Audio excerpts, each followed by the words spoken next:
This was always inevitable.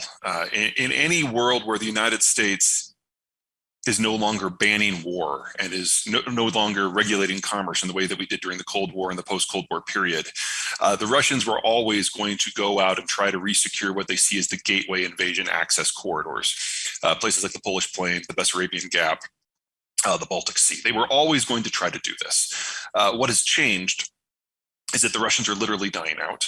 And the post-Cold War generation that was born through the 1990s was so small that the Russians were losing the capacity to field a regular army. So if they didn't do it now, they would lose the possibility, and they would be then unanchored in this kind of great open flat zone in the middle of Eurasia. And the next time there's a war, they couldn't stop it. So they're hoping to forward position what they've got left in these gaps. And Ukraine, unfortunately, is between them and two of the most important gaps. So it's not just that they're going for Ukraine, they're going for Moldova, they're going for parts of Romania and Poland and all of Estonia and Latvia and Lithuania. It's just a question of timing. But Ukraine is the flavor of the month. I kind of see this war as the last conflict of the Cold War, because as long as the Russians existed, their security was going to drive their decision making. So it's kind of like how the Civil War was the final war of the American Revolution. We're kind of at the end of this section of history now. If you are in Putin's inner circle, you don't dare give him bad news because he will kill you. So there were a lot of assumptions that were made in the Kremlin that just have turned out to not be true. Now, in all due defense to Putin and the Kremlin, everyone in the West was thinking the same way. We never thought that the Europeans would pull together in the way that they did. We never thought that we would get any sort of meaningful international sanctions that included countries like Japan and Korea. We thought that the Ukrainians would crumble. We thought that the war would be over in a month. Everyone has gotten it wrong. But from my point of view, the single biggest flaw is the complete collapse institutionally of the Russian military. They are making mistakes that were worse than what the Iraqis did in 1992 or what they themselves did during the Chechen wars. Just the inability of them to launch any sort of meaningful multi-domain operation in what we thought of as the second most advanced military in the world is just blows your mind and forces the Russians now to do siege mentality tactics where they just obliterate civilian infrastructure because now that's the only way they can win the war. Well, I don't have a good answer for you for how the Europeans came together because no one, even in Europe, anticipated this level of support. And everyone is taking any weapon system that they can that doesn't require a static footprint, so no jets because that requires an airport or an airfield, but anything that can be carried or moved by truck that is not nailed down is being shipped in.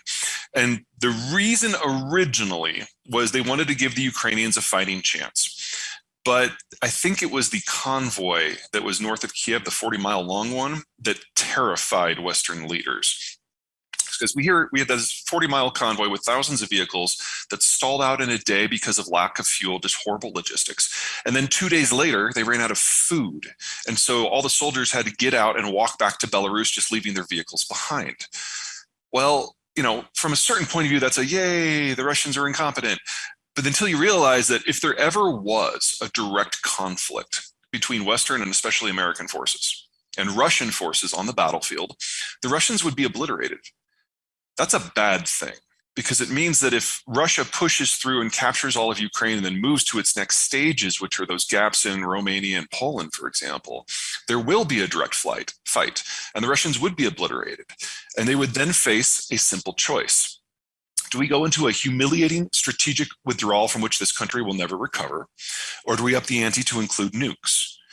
And so once that issue kind of sank in the White House and DOD, now we are almost desperate to send any possible weapons systems that we can. So in April, this war is going to be incredibly bloody because when the war started, the Ukrainians only had a few hundred Javelin anti-tank launchers, and they only had a few dozen Stinger anti-aircraft missiles.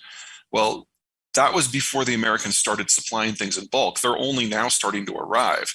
So we're talking about the the Russians suffering tank and air attrition at an order of magnitude higher than they are right now.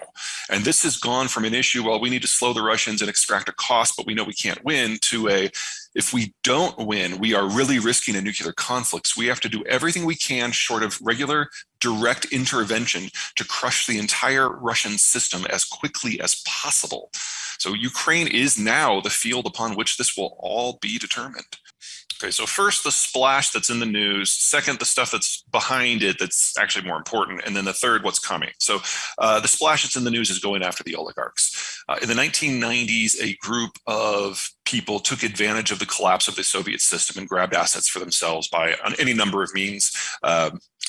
Very little of it was what we would consider illegal, or what the Russian law would consider illegal, because there wasn't a lot of Russian law then, but it was definitely unethical. And they have now become multi-billionaires. This first batch of oligarchs, when Putin came in the year 2000, he brought them to heel. He made them a deal that if they stayed completely out of politics, he would not go after their assets. And so there's been this truce between them for the last 20 years. Under Putin, he elevated a number of people from his FSB days, KGB days, based on who's doing the math, to take over large portions of the Russian economy. And this includes things like the defense industry, Gazprom, which is the world's largest natural gas company, and Rosneft, which is the world's second largest oil company. And these are all people who were not part of that original group. These are people who are all in Putin's inner circle. So we're going after two different groups of oligarchs here. The ones that are around Putin, totally worth it. These are people who have been with Putin bolted to the hip with every single policy he's done for 20 years. These people should be brought down. The other people, the folks that have been there since the 1990s, I don't mean to suggest that they're kinder, gentler folks. I mean, they are robber barons at best. But going after them just makes you feel good because they have very little influence over Putin. So we're talking here about melon scooping the entire core out of the Russian economy by going after the leadership, but one group is not going to affect the war whatsoever.